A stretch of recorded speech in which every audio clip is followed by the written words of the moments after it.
வாப்பா செல்வம், கைகள் அலமிட்டு வா, சாப்பிடலாம். எனக்கு சாப்பாடு வேண்டாமா? ஏன்பா? பசி இல்லை. சும்மா கடந்த சங்க ஊதி கெடுத்த கதையா? இவனுக்கு கல்யாணத்தை பண்ணி வச்சு இவன் சந்தோஷத்தை நானே கெடுத்துட்டேன்.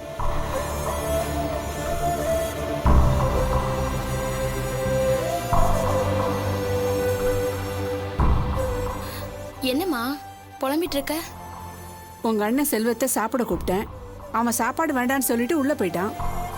வர வர இப்ப செல்வம் சரியா சாப்பிட்றது இல்ல. இப்படியே இருந்தா அவன் உடம்பு என்னத்துக்கு ஆகுறது? அவனுக்கு யார் சொல்லி புரிய வைக்கிறது? நீ போய் சாப்பாடு எடுத்துட்டு வா, நான் சாப்பிட வைக்கிறேன்.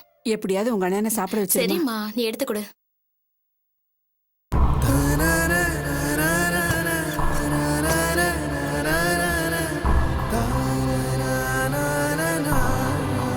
அண்ணா, சாப்பாடு கொண்டு வந்திருக்கேன். எனக்கு வேணாமா, பசிக்கல. நடந்ததையும் நினைச்சு இப்படி வருத்தப்பட்டுட்டு இருந்தா எப்படி? காலையில இருந்து கண்டினியூவா வேலை பார்த்துட்டு இப்படி சாப்பிடாம இருந்தா உடம்பு என்னத்துக்காகும்? கொஞ்சமாவது சாப்பிடுனே. இது பாருமா, இப்போ இருக்கிற யோசனையில எனக்கு சாப்பாடெல்லாம் வேண்டாம். அண்ணா. ராணி, நீ சாப்பிட்டியா? போ சாப்பிடு.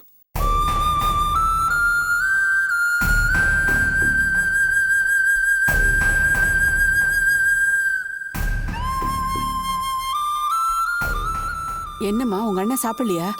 இல்லம்மா, அண்ணன் சாப்பாடு வேணான்னு சொல்லிடுச்சு. சரி, நீயாவது வந்து சாப்பிடு. இல்லம்மா, எனக்கும் சாப்பாடு வேணாம். இப்படி ஆளாளுக்கு சாப்பாடு வேண்டான்னு போனா ஆக்கி வச்ச சாப்பாடை என்ன பண்றது? எல்லாத்தையும் கீழே தான் கொண்டு போய் கொட்டணும். கடவுளே, இந்த வீட்டுல இன்னும் எத்தனை நாளைக்கு இந்த நிலைமையும்?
அம்மா, அம்மா, இந்தாங்கம்மா காஃபி.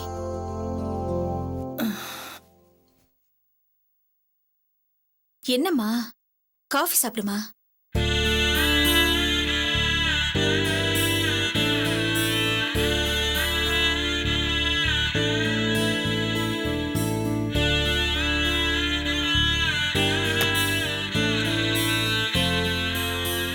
காவ்யா, காவ்யா, ஏய், எவ்வளவு நேரமா தூங்குறது? ஏ பிரியா, எழுந்துரு. இந்தா. காவ்யா, உனக்கு டிஃபன் என்ன பண்ணட்டும்? இல்ல அர்ச்சனா, எல்லாருக்கும் என்ன பண்றியோ அதையே எனக்கும் செஞ்சுடு. ஏய், என்னடி உன்னை அவ எழுப்பின வேகத்துக்கு நீ அவளை உண்டு இல்லைன்னு பண்ணிடுவேன்னு நினைச்ச, இப்படி அமைதியாயிட்ட? பாவுண்டி அவ வாழ்க்கைய தொலைச்சிட்டு இங்க நமக்காக வந்து வாழ்ந்துட்டு இருக்கா. எதுக்கு தேவையில்லாம அவளை சங்கடப்படுத்தணும்னு பேசாம இருந்துட்டேன். அப்பா, அப்பா, காஃபி எடுத்துக்கோங்க. எடுத்துக்கோங்கப்பா.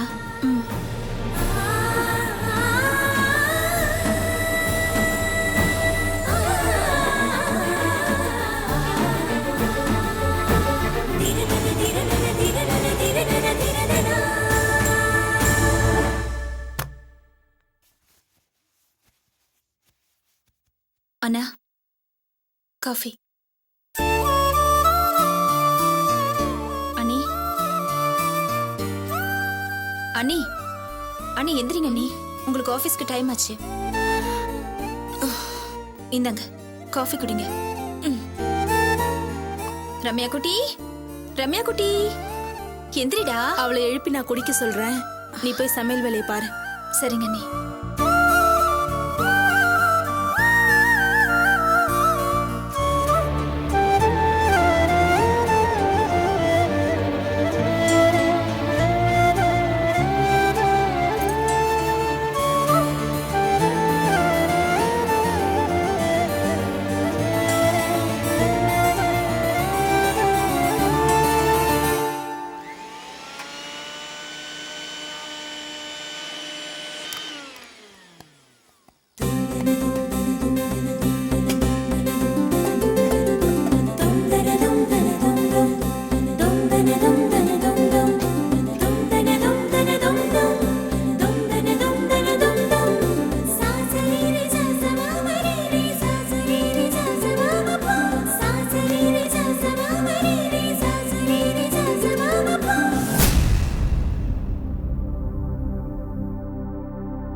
போதுமா?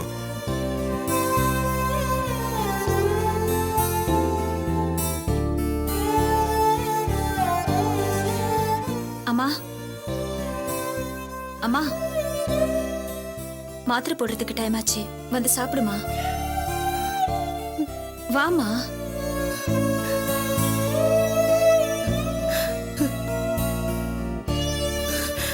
அடி பாவி, அடி பாவி, உன்னை இந்த கோலத்துல பாக்குறதுக்கான இவ்வளவு கஷ்டப்பட்டேன்.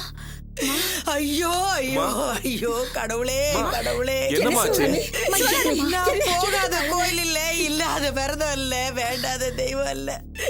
ஐயோ, எதுவுமே நிறைவேறாம போயிடுச்சு. என்ன சிவகாமி, என்ன நடந்துச்சு?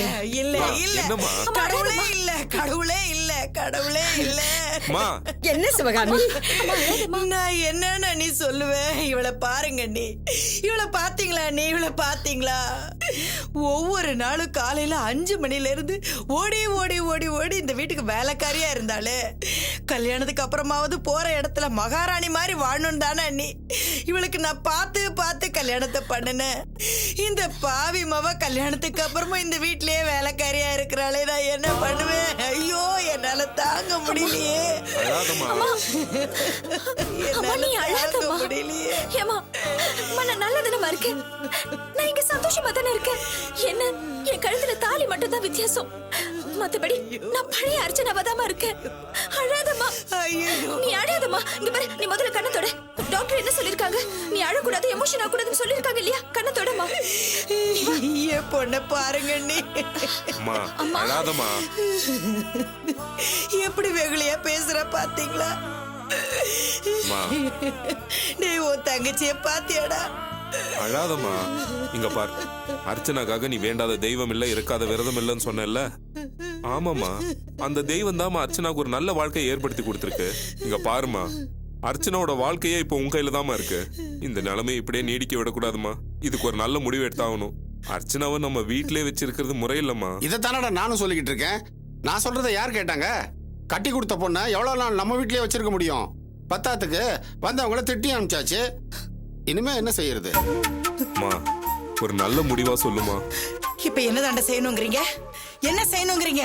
அவங்க என்ன பண்ணாலும் பரவாயில்லன்னு அந்த ஏமாத்துக்கார குடும்பத்துக்கு என் பொண்ணை அனுப்பி வைக்கணுங்கிறீங்களா? அம்மா, நான் அந்த அர்த்தத்துல சொல்லமா. கல்யாணம் ஆகியும் அர்ச்சனா நம்ம வீட்டிலே இருக்கிறா. இங்க பார், நல்லதோ கெட்டதோ அர்ச்சனா விஷயத்துல ஒரு நல்ல முடிவு எடுத்தாகணும்.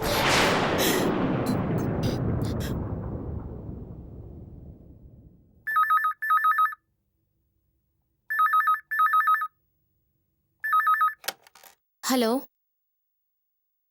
மாமா, நான் பிரியா பேசுறேன். நல்லா இருக்கீங்களா? யாருமா? மாமாவா? ம், ஒரு நிமிஷம் மாமா. ஹலோ, ஏங்க நல்லா இருக்கீங்களா? நான் நல்லா இருக்கேங்க. மகேஷ் எப்படி இருக்கான்? சரிங்க. அப்படியா? சிவகாமிக்கு உடம்பு இப்ப பரவாயில்ல. நான் வந்துடுறேங்க.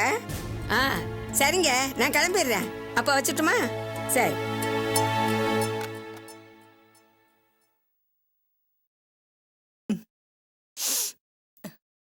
அண்ணி, அண்ணன் என்ன சொன்னாரு?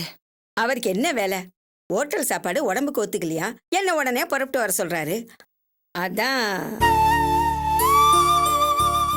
வினோத், பா, அத்தைக்கு டிக்கெட்டுக்கு ஏற்பாடு பண்ணு. சரிப்பா.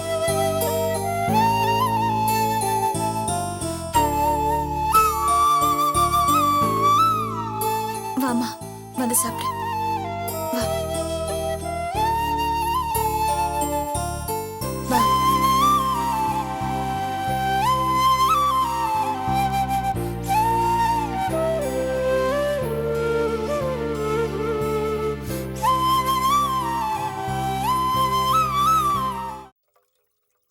நீ சொல்றத பார்த்தா முதல்ல உன் புருஷன் அவங்க அம்மாவை எதிர்த்து பேசிருக்கான்னு சொல்லு. ஆமாம்மா, இத்தனை நாளா அர்ச்சனாவோட கல்யாண விஷயத்துல என் மாமனார் மட்டும்தான் அத்தைக்கு எதிரா பேசிட்டு இருந்தாரு.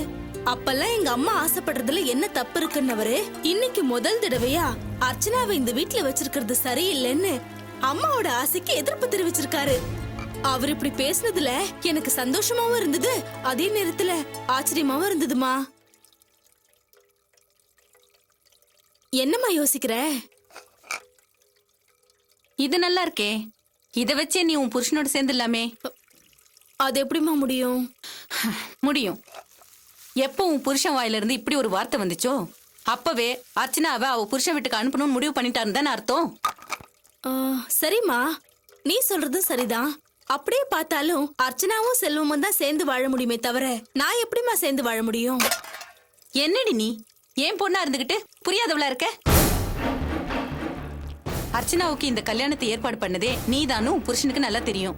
எப்ப அவரு அர்ச்சனாவை அவ புருஷனோட சேர்த்து வைக்கணும்னு முடிவு பண்ணிட்டாரோ அப்பவே இந்த கல்யாணத்தை ஏத்துக்கிட்டாருன்னு அர்த்தம். ஆமா, மாப்பிள்ளை எப்படியும் அர்ச்சனாவை இந்த வீட்டை விட்டு அனுப்பி அவ புருஷனோட வாழ வைக்கணுங்கிற ஐடியாவில தான் இருப்பாரு. நீயும் அவர் கூட சேர்ந்து முயற்சி எடுத்தினா உன் மேல இருக்கிற கோவம் அவருக்கு போயிடும். அதுக்கப்புறம் அவரே நெருங்கி வருவாருல்ல. நல்ல யோசனையாதாமா இருக்கு. ஆனா அர்ச்சனா அவ புருஷன் வீட்டுக்கு போயிட்டான்னா நாம பட்ட கஷ்டம் எல்லாம் வீணா போயிடும்ல. ஏற்கனவே நம்ம மேல அண்ணன் கோவத்துல இருக்காரு. இப்ப அர்ச்சனாவுக்கு ஏதாவது நல்லது நடந்ததுன்னு வச்சுக்கோ, அவ்வளவுதான். நீ ஒண்ணும் பயப்படாதடி. அர்ச்சனாவுக்கு நல்லது நடக்க நான் விட்டுருவேனா? இந்த ஒரு விஷயத்தை வச்சுதான் நாம 2 பேருமே ஜெயிக்கணும். நீ உன் புருஷனோட சேர்ந்துக்கிட்டு அர்ச்சனாவை அவ புருஷன் வீட்டுக்கு அனுப்புறதுக்கு என்னெல்லாம் செய்ய முடியுமோ அத்தனையும் செஞ்சு நீ உன் புருஷனோட சேர்ந்துக்க. செல்வம் வீட்டுலதான் என்ன ஒரு சொந்தக்காரியா ஏத்துக்கிட்டாங்கல்ல. இத வச்சு அர்ச்சனாவை அவ புருஷன் வீட்டுக்கு வர விடாம என்னெல்லாம் செய்யணுமோ நான் செஞ்சுட்டு போறேன். ஒரு பக்கம் மெல்ல மெல்ல உன் புருஷன்கிட்ட நீ நெருங்கிக்க.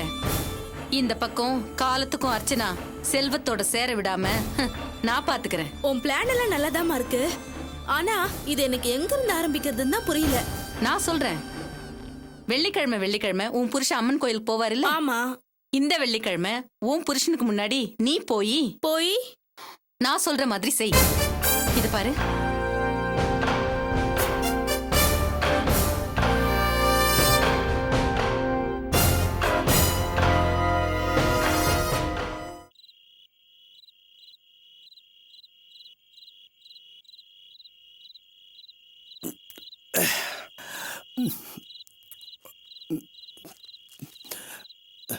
சாரிடா மச்சான், நான் கூட உன்னை தப்பாக தான் நினச்சேன். நான் உன் கல்யாணத்துக்கு வராதனால தான் உன் ஒய்ஃபை என் வீட்டுக்கு உருந்து கூட்டு வரலன்னு. எல்லாத்தையும் நீ விவரமாக சொன்ன பிறகு தான் தெரியுது உன் கல்யாண மண்டபத்தோட முடிஞ்சு போச்சுன்னு. ஆமாம், உன் பிரச்சனை தலைக்கு மேலே போயிடுச்ச. இப்போ நீ என்னடா பண்ண போற? அதான்டா எனக்கு ஒன்றும் புரியல. அர்ச்சனா என்னை பற்றி அவள் மனசில் என்ன நினச்சிட்டு இருக்கலோன்னு நினைக்கும் போது ரொம்ப கவலையாக இருக்கு. அவங்க அம்மா உண்மையை தெரிஞ்சப்பறம் இப்படி தான் நடந்துப்பாங்கிறது நான் எதிர்பார்த்தது தான். ஆனால் கொஞ்சம் கூட எதிர்பார்க்காதது அர்ச்சனாவோட கோவமும் அவளோட வெறுப்பும் தான். என்னை பற்றி எல்லா உண்மையும் தெரிஞ்சுக்கிட்டு கல்யாணத்துக்கு சம்மதிச்ச அர்ச்சனா தாலி கட்டினதுக்கப்புறம் அவங்க அம்மா பேச்சை கேட்டு ஏன் இப்படி அமைதியாக நின்னான்னு ஒன்றும் புரியல. அர்ச்சனா கிட்ட நீ நேரடியாக கேட்க வேண்டியதானே? கேட்டேனே, மற்றவங்க முடிவை பற்றி எனக்கு கவலை இல்லை அர்ச்சனா, உன்னோட முடிவு என்னன்னு சொல்லுன்னு கேட்டேனே. அதுக்கு அவள் எந்த பதிலுமே சொல்லாமல் அவங்க அம்மா முகத்தையே பார்த்து நின்று இருந்தா. ஒருவேளை அவங்க அம்மா ஏதாவது மிரட்டி கட்டி வச்சிருக்குமா அர்ச்சனாவை? நீ அர்ச்சனா தனியாக இருக்கும்போது பேசி பார்க்கக்கூடாது?